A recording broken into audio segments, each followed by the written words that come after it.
अस्सलामुअलैकुम, welcome back to code उडेसी। इस video में हम रिकर्जन के टॉपिक को समझेंगे, जो सी प्रोग्रामिंग का एक बहुत ही पावरफुल कॉन्सेप्ट है।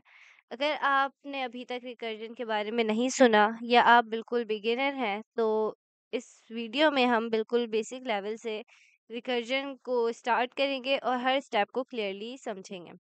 रिकर्जन जो है प्रोग्रामिंग का एक कॉन्सेप्ट है जिसमें फंक्शन अपने आप को कॉल करता है। ये एक ऐसी अप्रोच है जो कॉम्प्लेक्स प्रॉब्लम को बहुत इजी और सिंपल तरीके से सॉल्व करती है। तो इस वीडियो में हम देखेंगे रिकर्जन का बेसिक कॉन्सेप्ट क्या है, बेस केस और रिकर्सिव केस क्या होता है, एक सिंपल प्रोग्राम के थ्रू फैक्टोरियल कैलकुलेशन कैसे करते हैं यूजिंग रिकर्जन, ये देखेंगे। हर लाइन को डिटेल में समझेंगे ताकि बिगिनर्स को इजीली समझ आ जाए। तो स्टार्ट करते हैं। सबसे पहले, अब रिकर्जन क्या होती है? रिकर्जन जो है हमारे पास होती है कि वो खुद जो है फंक्शन अपने आप को कॉल करता है। तो फंक्शन खुद क्या होता है? फंक्शन होता है, सबसे पहले समझते हैं कि अगर आप प्रोग्रामिंग में नए हैं तो फंक्शन एक ऐसे ब्लॉक को बोला जाता है जो स्पेसिफिक काम को परफॉर्म करता है। फंक्शन को समझने के लिए हम एक जो है, फॉर एग्जांपल, अगर हमारे पास इस तरह से एक फंक्शन हम बनाएं, तो देखो यहाँ पे हम क्या कर रहे हैं, एक जो है सिंपल सा एक एग्जाम्पल के लिए एक फंक्शन बनाते हैं कि इसमें इंट ए है, बी है, और यहाँ पे क्या होगा, इसके अंदर रिटर्न करे वो ए प्लस बी। अब ये क्या फंक्शन कर रहा है, ये दो जो हमारे पास इंटीजर वैल्यूज हैं ए और बी, उन दोनों को ऐड करके जो है ना उसको रिटर्न कर देगा। ये हमारे पास क्या है, ये एक फंक्शन है जो दो नंबर को ऐड करने का काम करेगा और रिजल्ट रिटर्न करेगा। ठीक है। अब ये तो हमारे पास हो गया है फंक्शन, सही है। ये आ गया हमारे पास फंक्शन, डिक्लेरेशन है ये, सही है। अब क्या करते हैं, रिकर्जन क्या होती है? रिकर्जन एक ऐसा कॉन्सेप्ट है जिसमें एक फंक्शन अपने आप को जो है दोबारा कॉल करता है। सिंपल वर्ड्स में, जब एक फंक्शन अपने आप को कॉल करता है तो हम कहते हैं रिकर्जन हो रही है। एक फॉर एग्जांपल, एक लंबा सा रास्ता है और आपको हर जो है वो टर्न के ऊपर एक सिग्नल देखने को मिलता है। हर सिग्नल अपने आप को रिफ्लेक्ट कर रहा है, ठीक है, और हर सिग्नल का व्यू एक जैसा होता है। ये सिचुएशन रिकर्जन की तरह होती है। अब जैसे, अब रिकर्जन में दो कॉन्सेप्ट होते हैं, बेस केस और दूसरा होता है हमारे पास रिकर्सिव केस। अब बेस केस में क्या होता है हमारे पास, ये वो पॉइंट है जहाँ पे रिकर्जन अपने आप को कॉल करना बंद कर देता है। अगर बेस केस को प्रॉपरली डिफाइन ना किया जाए तो रिकर्जन इनफाइनाइट लूप में चली जाती है, ठीक है। और रिकर्सिव केस में क्या होता है, जब फंक्शन अपने आप को कॉल करता है तो ये रिकर्सिव केस जो है ना कहलाता है। रिकर्सिव केस का काम होता है प्रॉब्लम को छोटे छोटे पार्ट्स में डिवाइड करना, सही है। अब जो है हम एक जो है, आई होप ये कॉन्सेप्ट समझ आ गए होंगे कि बेस केस क्या होता है। वो पॉइंट जहाँ रिकर्जन अपने आप को कॉल करना बंद कर देगी, ठीक है, यानी कि एंड पॉइंट होता है। और ये क्या होता है, ये जब फंक्शन अपने आप को कॉल करता है तो ये रिकर्सिव केस कहलाता है। रिकर्सिव केस का काम होता है प्रॉब्लम को छोटे छोटे पार्ट्स में तोड़ देना, ठीक है। अब एक हम जो है प्रोग्राम बनाते हैं फैक्टोरियल के लिए रिकर्जन को यूज करके, ठीक है। इसको जो है वो कमेंट कर देती हूँ।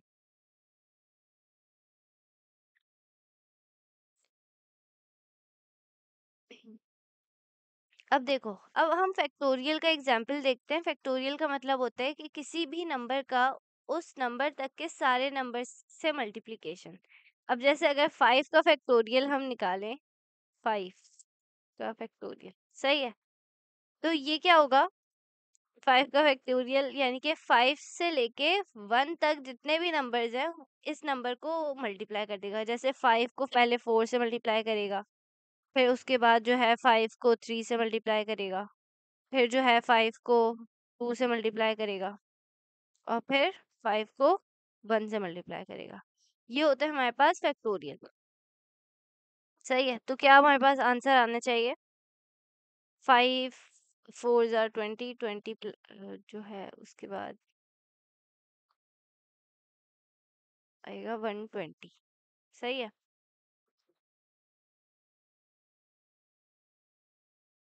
किस तरह से आएगा?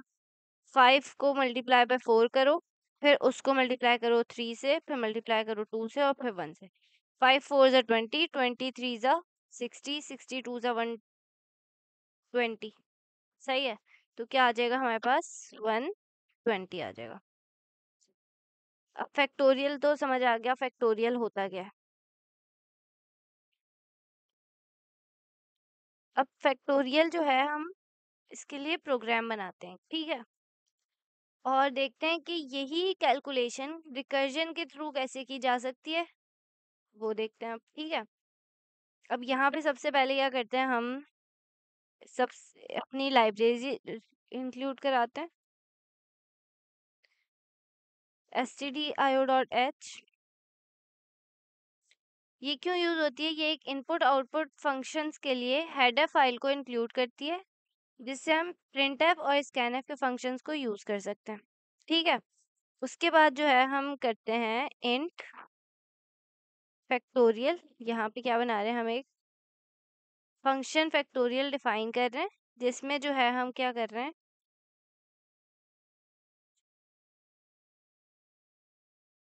एक इंटीजर पैरामीटर पास कर देते हैं। सही है, अब ये फैक्टोरियल कैलकुलेट जो है किसको करेगा? इंटीजर वैल्यू को। ठीक है, अब ये क्या कर रहा है? फैक्टोरियल को कैलकुलेट करेगा। अब जो है हम करते हैं, एक बेस केस लगाते हैं। बेस केस हमने क्या पढ़ा था कि एंड पॉइंट होता है। बेस केस यूज करते हैं, इफ n इक्वल्स टू 0, जो भी नंबर होगा वो जो है इक्वल्स टू 0 हो, तो फैक्टोरियल जो होता है क्या होता है? 1 होता है। ठीक है, तो क्या होगा? रिटर्न करे वो 1।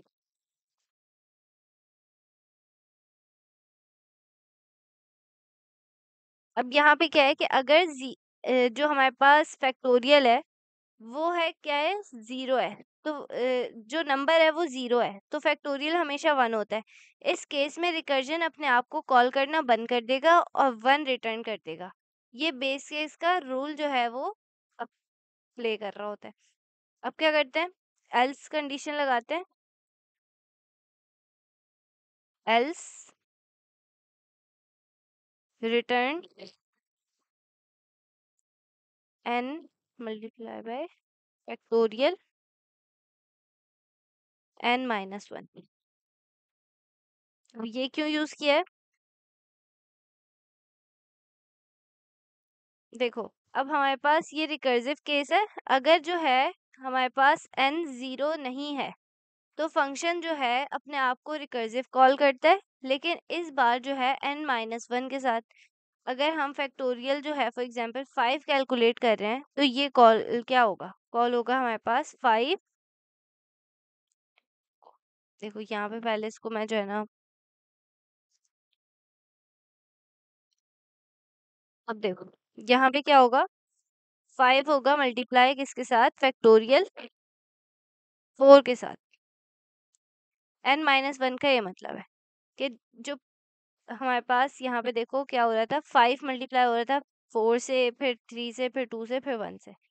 तो यहाँ पे यही मतलब है कि अपने आप को रिकर्सिव कॉल करेगा, लेकिन n-1 के साथ जो भी हम नंबर देंगे उससे एक माइनस हो जाएगा। अब अगर हम 5 के बजाय अगर 7 दें, तो 7 किससे मल्टीप्लाई होगा? 7 6 से मल्टीप्लाई होगा। इसी तरह से हम अगर 4 दें, तो 4 मल्टीप्लाई होगा 3 से, फिर 2 से, फिर 1 से। इस तरह से जो है हमारे पास रिकर्सिव कॉल होगी। अब अगर यहाँ पे क्या होगा? फैक्टोरियल 4 कॉल होगा, और ये प्रोसेस तब तक चलेगा जब तक जो है ना n इक्वल्स टू 0 ना हो जाए। सही है, अब रिकर्जन जो है हम अपने रिकर्जन अपने आप को कॉल करके फैक्टोरियल कैलकुलेट कर रही है।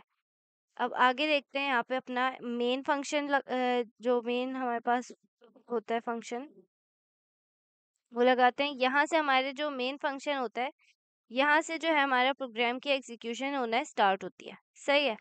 अब कंपाइलर हमारे कोड को रन करता है यहाँ से।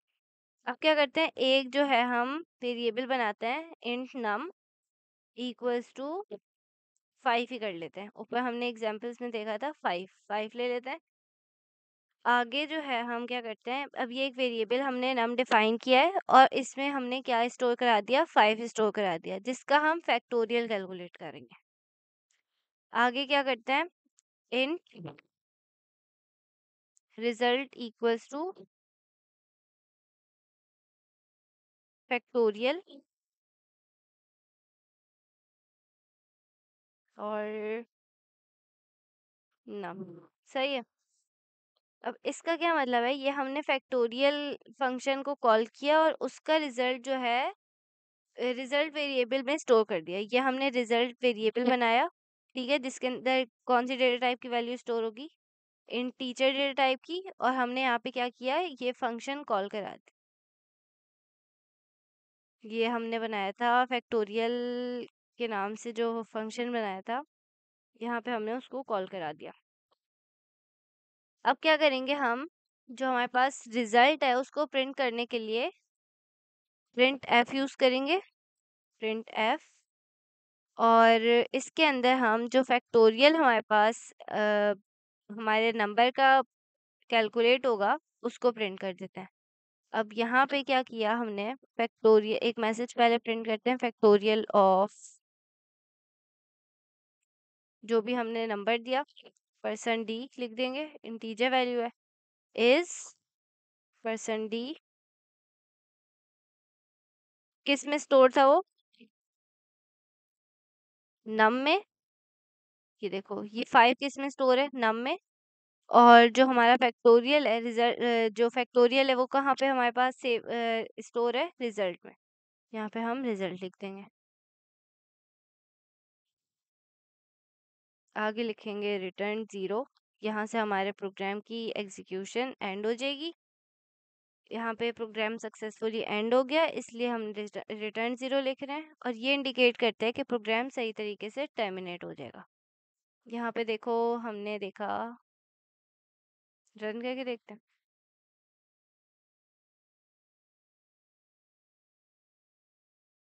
ये इस ब्रैकेट के अंदर इफ कंडीशन लगेगी क्योंकि वो हमने क्या किया है एक फंक्शन को डिफाइन करना है। ठीक है यहाँ से इसको हटा देंगे और यहाँ पे मेन जो हमारा वो होगा वो क्लोज हो जाएगा। अब रन करके देखते हैं तो देखो यहाँ पे हमारे पास क्या आया फैक्टोरियल ऑफ 5 कैलकुलेट हो गया आ गया 120। अगर हम यहीं पर क्या करें 5 की जगह वैल्यू दें 4 ठीक है तो 4 जो है हमारे पास 4 का क्या नाम है फैक्टोरियल प्रिंट होके आ जाएगा 24।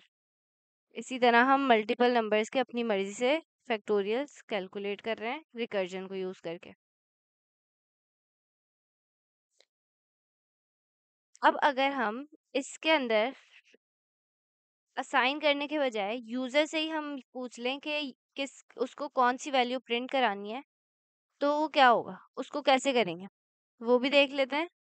तो देखो यहाँ पे क्या हुआ हमने इंट सम नंबर लिया ठीक है यहाँ पे जो है हम वैल्यू असाइन नहीं कर रहे ठीक है हम यूजर से पूछ के उसको कौन सी जो है वैल्यू प्रिंट करानी है। तो देखो हमने यहाँ पे और यहाँ पे हम लेते हैं प्रिंट एफ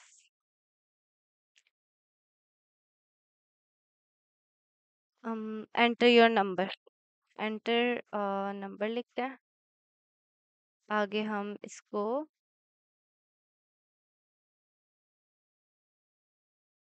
स्कैन एफ करेंगे स्कैन एफ %d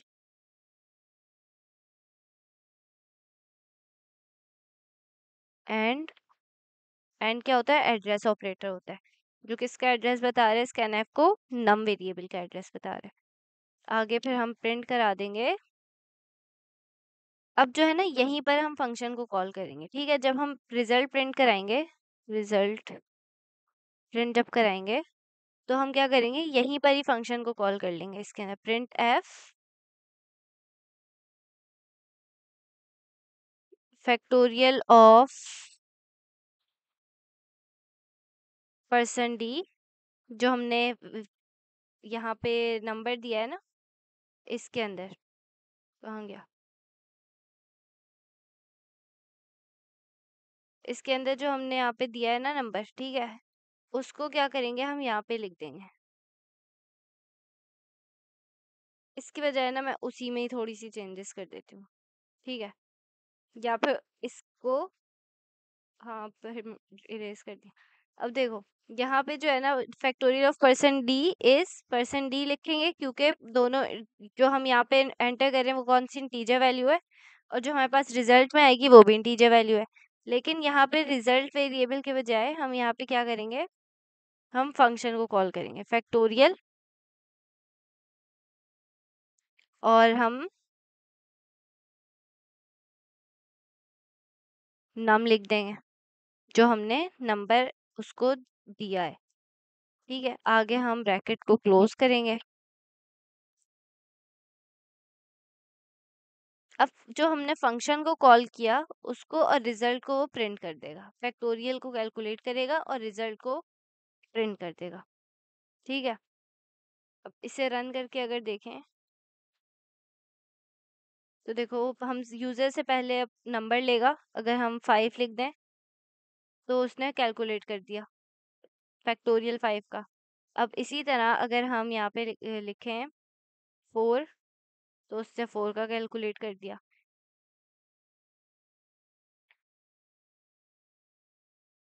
और अगर जो है हम 0 लिखें, 0 का फैक्टोरियल हमने क्या लिखा, 0 का क्या होता है, 1 होता है, तो उसने क्या कर दिया, 1 प्रिंट कर दिया। तो आई होप आपको जो है ये रिकर्जन का कॉन्सेप्ट समझ आया होगा। तो इस वीडियो में हमने देखा कि रिकर्जन क्या होती है, कैसे एक फंक्शन खुद को दोबारा कॉल करता है, और कैसे हमने सिंपल फैक्टोरियल प्रोग्राम के थ्रू इस कॉन्सेप्ट को स्टेप बाय स्टेप समझा है। अगर आपको लगता है कि रिकर्जन मुश्किल था, तो आई होप थोड़ा बहुत इजी लग रहा होगा। आपने जो है अभी तक मेरा चैनल नहीं सब्सक्राइब किया तो सब्सक्राइब कर दें, और कमेंट्स में अपना फीडबैक दें। बाकी प्रैक्टिस करते रहें। अल्लाह हाफिज़।